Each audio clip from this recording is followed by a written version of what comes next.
Kontar, das da wird der erste sein von einem Haufen Videos, wo ich will machen, immer gesprochen in Plattdeutsch. Und dann will ich auch mit einer Bekennung euch zeigen, dass der Deutsch nicht so schlimm ist, wie er aussieht. Wir sprechen hier der Hunsriger Deutsch. Wir sind Hunsriger. Das Richtigste wird so ein hunsrigischer Deutsch, wo wir hier sprechen. Der kommt mit uns seit unser Vorkommen ist von Deutschland in 1824, wo die ersten Immigranten von Hunsrück gekommen sind und haben den Spruch mitgebracht. Und wir haben ihn nicht verloren, nicht vergessen.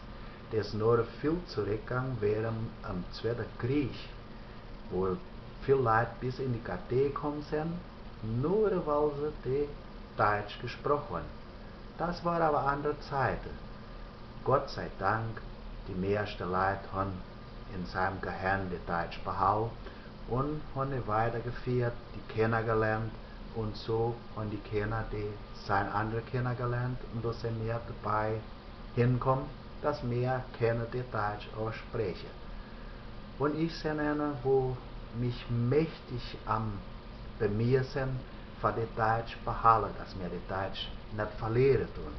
Das ist eine große Kunst, keine Deutsch sprechen und eine andere Deutsch als die Deutsch in Deutschland gesprochen gibt. Weil unser Deutsch ist ganz anders. Das sind Wörter, die sind mächtig etlich auf der Hochdeutsch. Aber wir sprechen mehr leicht. Unsere Wörter fallen leichter raus. Wir brauchen nicht viel Dinge, wie man das zusammensetzt, dass was wir sagen richtig ist, dass das richtig zumischt. Weil das Hauptste ist, dass wir sprechen, dass wir uns geben mit zusammen. Im Portugiesisch haben wir auch Fehler im Gespräch. Und da sind welche dann auch nicht die Leute, anders das sprechen, für das schöner oder richtiger geben.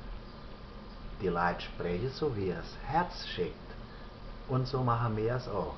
Und dann tue ich jetzt von heute an vorhand und eine Maschine gekauft und dann können wir das leichter machen, dass die Deutsch euch lernen und zeigen.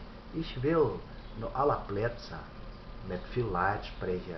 Ich will euch Dinge zeigen und über dem Zeichen sagen, was das ist. Wollen wir uns sagen, dass du heißt Bleifeder auf unserem Deutsch. Bleifeder. Welche was?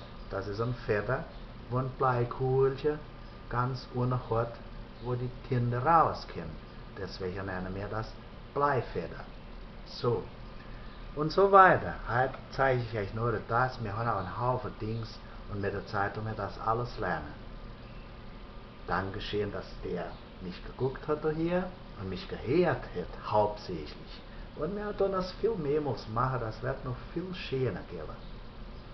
Bis bald.